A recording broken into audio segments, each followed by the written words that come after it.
Hello guys, and welcome to this video where we are going to be looking at some further trigonometry. It's actually stuff that we haven't taught you yet.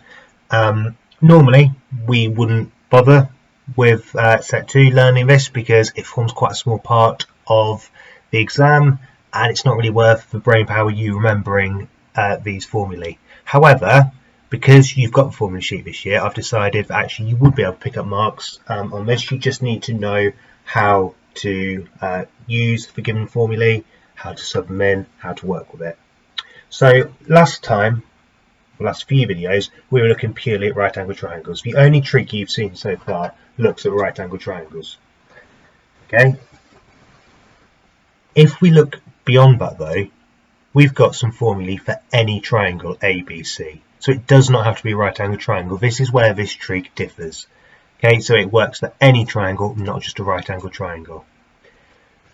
So if we look here, we've got the sine rule, cosine rule, and the area of a triangle. We're going to be focusing just on the sine rule today. Now, the very first thing I do want to draw your attention to is this little diagram we've got here. So they've called this triangle capital ABC, where lowercase a, lowercase b, and lowercase c are the length of the sides. So this is kind of a hint at the notation that mathematicians use. So in a triangle, if you have angles, which are capital A, capital B, and capital C, the side opposite to that angle is going to be the lowercase of that letter. So what I'm just going to do on my formula sheet is circle capital A in green, and if we look opposite that, so to the side that doesn't touch that angle, it's lowercase a. If we look at capital B, which I'm going to circle in black, the side that's opposite that, lowercase b,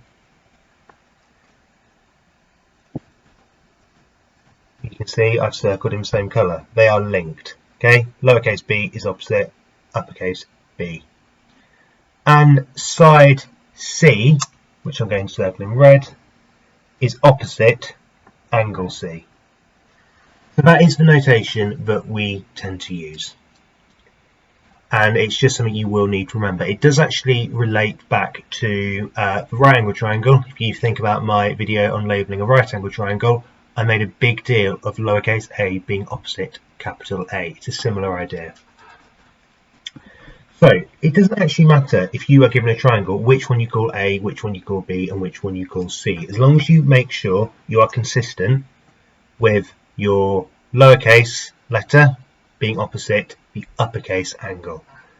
Okay, you always have to have those pairs of the same letters. So what I'm going to do, I've got 3 examples here. I'm going to just show you how we can apply the sine rule.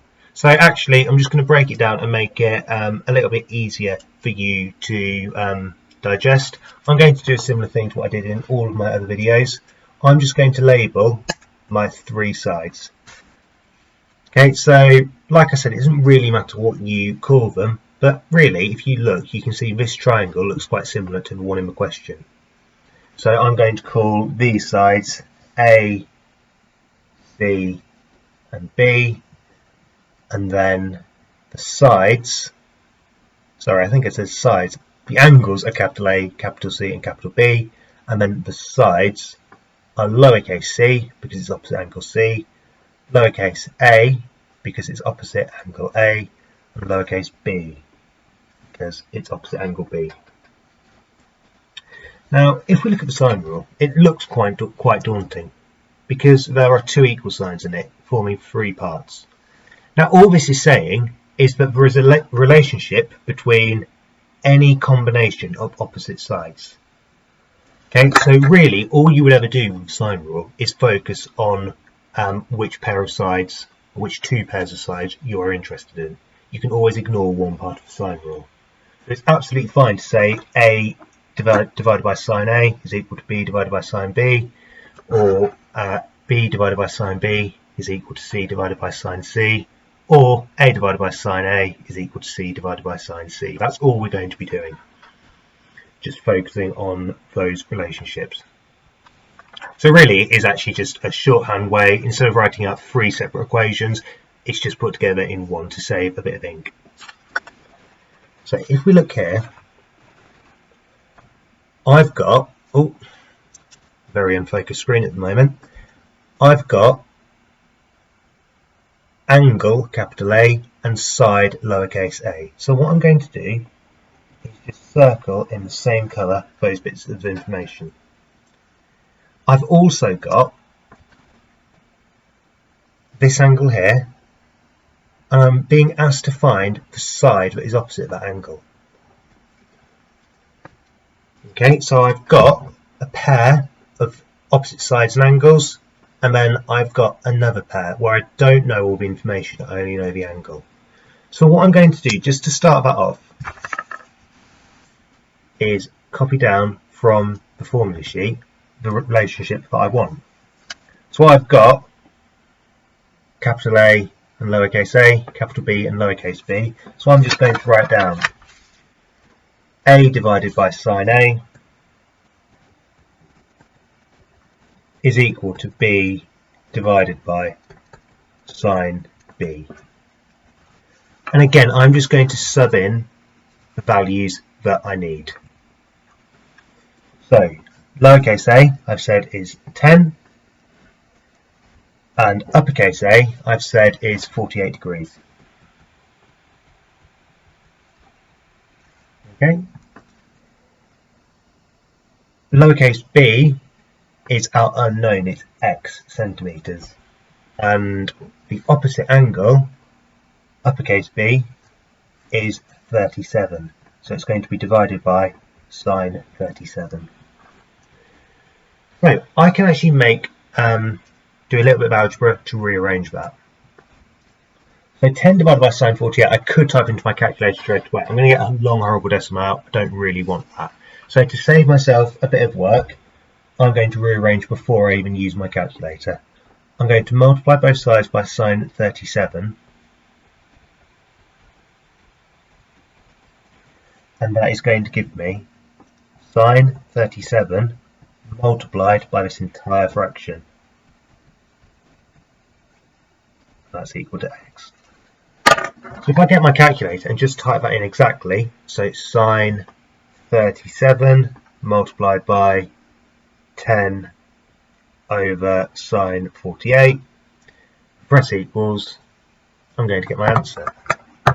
So x is equal to 8.09821, etc. The question will ask you to round it to a particular degree of accuracy. Let's just say 1 decimal place, 8.1 centimetres. Okay, so like I said, on the labelling, it doesn't really matter which side I call A, B or C, which angle I call A, B and C, as long as I'm consistent with having opposite sides and angles having the same letter. So if I move on to my next example, let's again just label our sides to give us a starting point to make us feel more confident. Remember to do it in pencil, I didn't in the previous one, so just do it in pencil in case you do need to make any corrections. So that looks a bit like that triangle which has been rotated around, so I'm going to call that capital A, that capital B and that capital C. And because of that, I need to have this side is lowercase a because it's opposite A. This side is lowercase c because it's opposite angle C. And this side is lowercase b as it's angle B. So let's look at my formula sheet again. So sine A divided by sine A is equal to sine B divided by sine B, which is equal to C divided by sine C. Now, I haven't got angle A or side A. I don't really care about it. Okay, so that is going to be irrelevant to the problem here.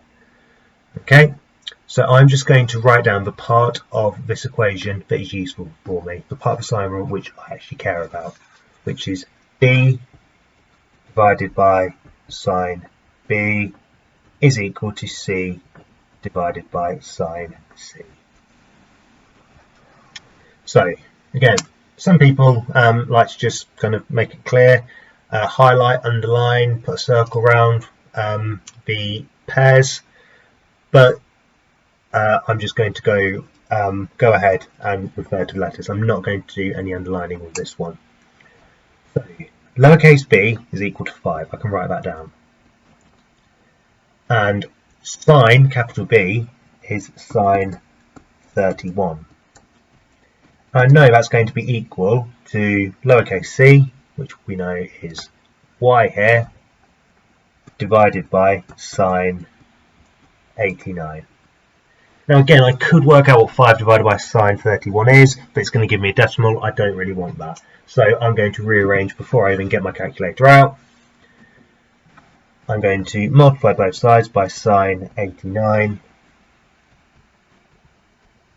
And it's going to give me sine 89 equals, it isn't, multiplied by 5 over sine 31 equals y. I'm going to type that all into my calculator. So sine 89 multiplied by my fraction 5 over sine 31. Okay, do ensure that you close your brackets, otherwise you're going to be working out the sine of that entire horrible fraction. We don't want that. We need to be really careful with our brackets, or the syntax as the calculator calls it. Press equals and it gives me that 9.70654 and so on. So I've typed it into my calculator and it gives me 9.7 centimetres to 1 decimal place. Okay, now final one is a little bit different. Okay, it's the type of question that an exam could throw at you, just to try and get you off balance a little bit, try and catch you out. But actually, you can use something you picked up in Year 7 maths even, just to solve this problem. So again, I'm going to label my points. So let's say this, pencil, let's call this capital A, so this side is lowercase a. This side capital B, so this is lowercase b. And this is capital C, so this side is lowercase c. So I'm wanting to find Z. So I've already got a pair which is opposite, an angle and a side which are opposite each other. But then the only other angle I'm given isn't opposite anything. Well, it is opposite a side, but I don't know the length of that side, so that doesn't really help me. And the side I'm looking for, I haven't got the value of the angle which is opposite. But I can work it out. So just remember, angles in a triangle sum to 180 degrees. So I can work out, it's barely even trigonometry, it's just a basic fact of geometry, that C is going to be equal to 180 take away 60 take away 35. Okay, and if I do that, it's going to give me C is equal to 85 degrees. So I can write that in. So do just get into the habit in an exam, if you do get given a question like this, make sure you state why you've done that. Make sure you're really, really clear.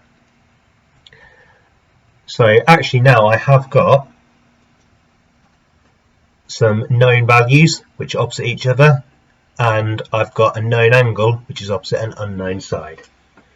So again, if I look at what I've got my A's and I've got my C's. So I can go back to my formula sheet, I can cover up the B's because they're not relevant here, and say that A over sine A equals C over sine C.